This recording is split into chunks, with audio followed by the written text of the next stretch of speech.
Why political campaigns look like energy drinks now. The design war no one's talking about. Welcome to the Threads of Culture, a show that unpacks the evolving landscape of design, branding, and the cultural forces shaping the global stage. Today, we're diving into how political campaigns abandoned the visual language of government and started dressing like consumer products, fighting for your attention in a feed.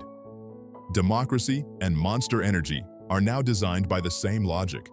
Not because politics got dumber, but because your thumb doesn't know the difference between a Senate candidate and a seltzer brand. It was never going to. When a campaign poster and a can of liquid death use the same typeface, the same neon palette, the same aggressive layout optimized for a 2-second scroll, is that a design trend or a symptom? When did we stop expecting politics to look like governance? Did anyone notice the moment a congressional race started looking like a product launch? And if the design is indistinguishable, what does that tell us about what campaigns think voters actually are? Here's why this matters.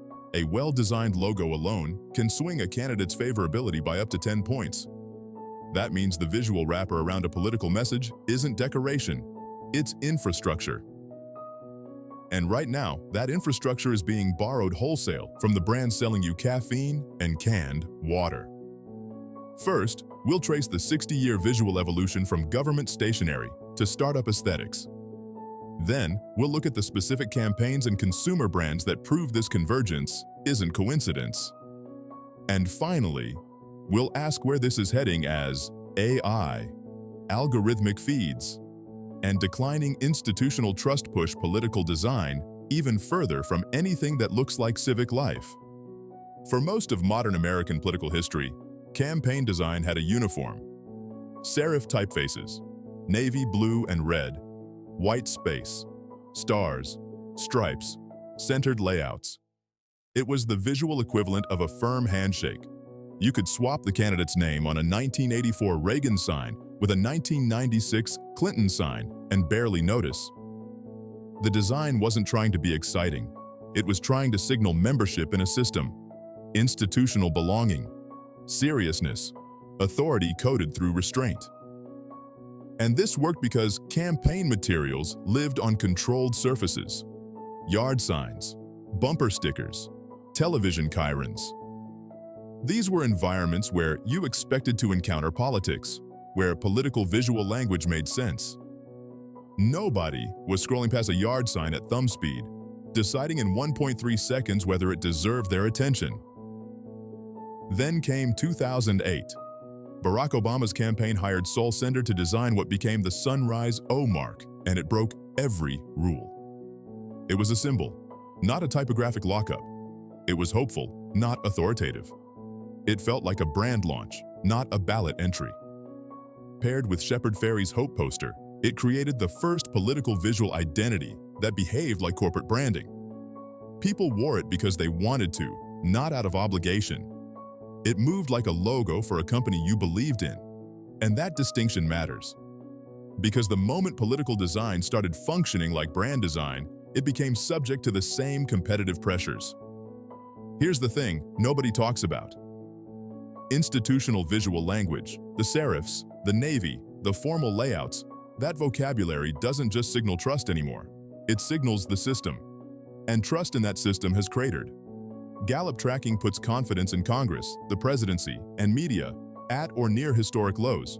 So when a campaign uses the old visual playbook, it doesn't read as credible. It reads as part of the problem. Campaigns aren't running toward consumer aesthetics. They're running away from institutional ones. And the place they've landed looks a lot like the energy drink aisle. Look at Alexandria Ocasio-Cortez's 2018 primary campaign. Designed by the agency Tandem, it used an inverted color palette of gold, purple, and deep blue, bold knockout-style type, bilingual messaging, visual density borrowed from gig posters and streetwear. It was explicitly designed to look nothing like a political campaign and everything like a movement brand. It went viral. It worked. And it became the most imitated political design of the last decade.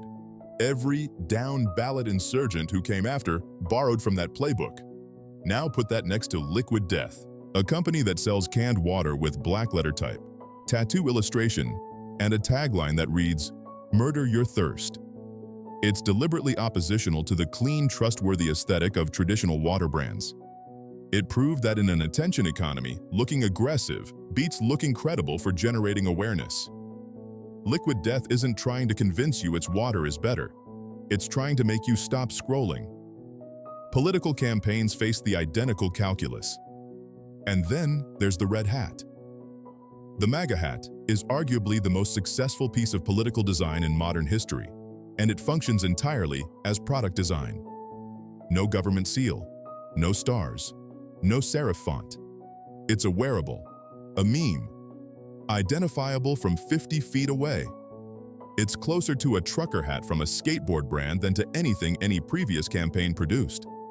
Its genius was recognizing that political identity could be carried by a consumer object, not an institutional signifier. It's merch. It worked like merch.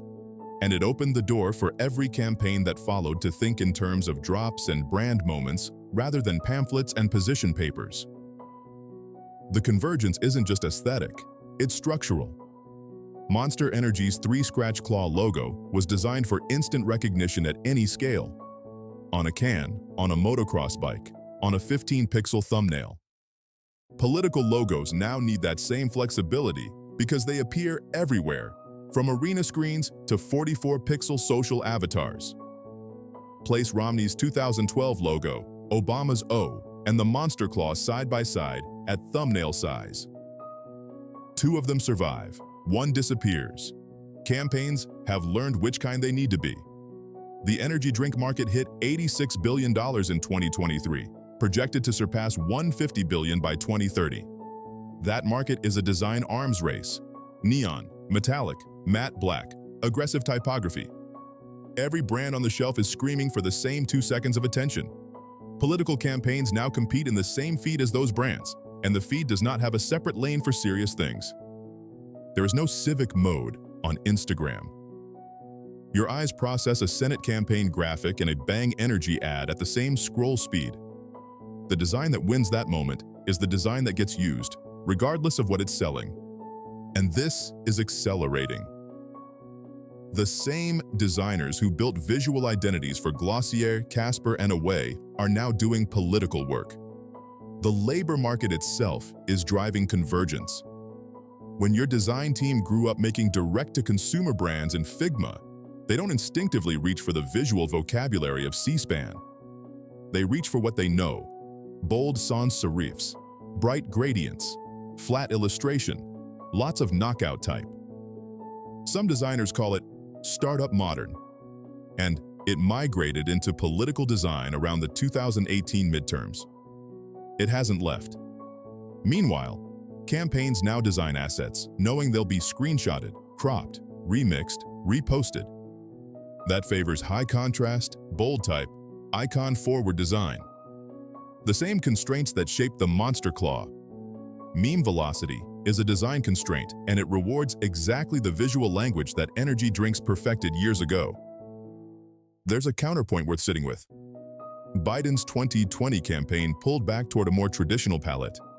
Cleaner letter forms, more restraint, and it won. Not every successful campaign has gone full direct-to-consumer. The shift tracks with positioning. Insurgents go louder. Establishment goes steadier. And some voters actively punish anything that feels too polished, too commercial, reading it as inauthentic. The lo-fi, shot on iPhone aesthetic is its own countertrend. But even that move is borrowed from consumer branding. Authenticity as a design choice is a strategy that fashion and food brands perfected long before politics picked it up. So why do political campaigns look like energy drinks now? Maybe the better question is why we ever expected them not to. The feed doesn't care about your category. It doesn't reserve a special register for things that matter. It treats everything the same, and design has to respond to the environment it lives in, not the one it wishes existed. Here's what I want to know. Think about the last political graphic that actually made you stop scrolling. Not because of what it said, but because of how it looked. Now ask yourself, what did you think it was selling in that first half second before your brain caught up with your thumb? I think you already know the answer. I just want to hear you say it. Drop it in the comments. If this changed how you see your feed, share it with someone who needs to see the next election differently. Like, subscribe, and tap the bell so you don't miss what's next. Help us grow a community where curiosity meets culture. Until next time, this has been The Threads of Culture.